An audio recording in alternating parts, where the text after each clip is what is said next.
Aves est une société de market intelligence et de conseil opérationnel.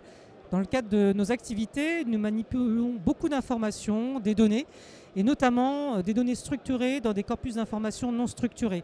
Pour aller plus vite, afin d'identifier ces données structurées, et pour gagner aussi bien entendu du temps, nous avions mis en place un projet de détection de ces données structurées à base d'intelligence artificielle et tirant aussi parti bien entendu du cloud.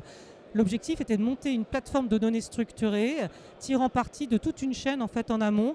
Et pour cela, nous avons mis en place, en fait, à l'aide d'un data scientist, notamment un enseignant-chercheur en data science accompagné d'élèves en dernière année d'école d'ingénieurs spécialisés sur les sujets de la data science, pour nous accompagner justement dans la mise en place, un premier temps, de regex. Et là, avec l'arrivée de l'intelligence artificielle, notamment d'OpenAI, mais d'autres grands modèles, de regarder si effectivement on peut aussi exploiter ces modèles-là dans le cadre de notre projet. Alors, nous avons été accompagnés à deux niveaux. Là, j'ai évoqué un data scientist, enseignant-chercheur. Ça, c'était pour la partie identification plus rapide, notamment dans des rapports de durabilité de ces informations.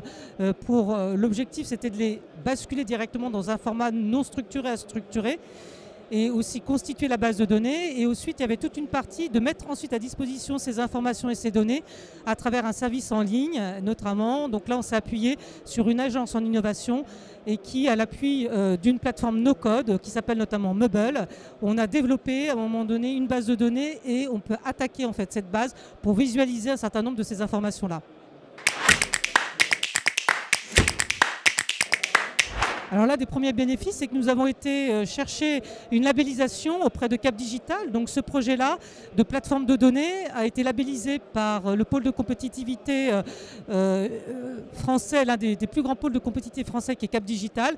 Et ensuite, ça nous a permis d'aller à l'étape suivante, d'aller demander, rechercher une subvention auprès de la région Île-de-France, qu'on appelle les premiers niveaux de subvention, InnovOp. Ce qu'on a pu obtenir, donc c'est aussi une reconnaissance vis-à-vis du travail qui a été effectué. Donc là, c'est l'un des premiers parce qu'on ne pouvait pas continuer et tout, je dirais, investir en fonds propres sur ce sujet-là. Il fallait qu'on puisse être accompagné notamment par des institutionnels et c'est à travers une subvention. Donc là, c'est l'un des premiers résultats. Le deuxième résultat, c'est qu'aujourd'hui, cette base de données et cette plateforme en ligne est opérationnelle et commence à avoir quelques clients. Et nous, on peut l'utiliser aussi en tant que back-office pour exploiter en fait des données qu'on va extraire, qu'on va verser dans d'autres systèmes, notamment de traitement de la donnée de type BigQuery et de type Looker dans l'environnement Google plus particulièrement, pour réaliser des classements, faire des croisements entre certaines données, ce qui nous permet de réaliser des rapports beaucoup plus rapidement et de les mettre à disposition en ligne et d'avoir une mise à jour quasiment en temps réel lorsque c'est nécessaire.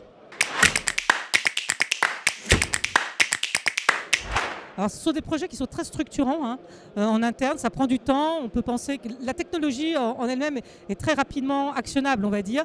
L'enjeu, il n'est pas là. Dès qu'on touche à la data science, notamment, et qu'on veut mettre en mécanisme d'auto-apprentissage ou d'industrialisation avec l'intelligence artificielle, soit dans des process de veille ou là, comme on l'a vu, dans des process de traitement de l'information, puisque là, la base, c'est le traitement de l'information, c'est beaucoup plus long, notamment si on est sur des données en fait structurées. Dans ces corpus d'informations non structurés, on a des éléments de contexte et la dimension technologique ne suffit pas, il faut apporter le métier et ça prend plus de temps que prévu pour progressivement en fait, arriver au résultat. On y est encore loin, on n'a pas tout industrialisé, on est en train de regarder de nouveaux sujets.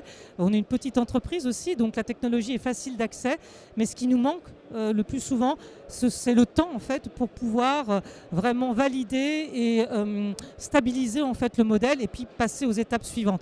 Donc on a encore pas mal de boulot à faire, je dirais. Donc il faut prendre le temps, il faut bien croire. Le conseil à donner, c'est que c'est facile, on peut rapidement faire des POC, on va dire, mais après passer à l'échelle, c'est plus long. Et notamment si après on est dans un modèle où il faut commercialiser l'information, ce qui est notre cas. Là, effectivement, il faut aussi après embarquer les clients et les convaincre que ça peut les aider eux-mêmes à aller plus vite dans leur propre business au quotidien.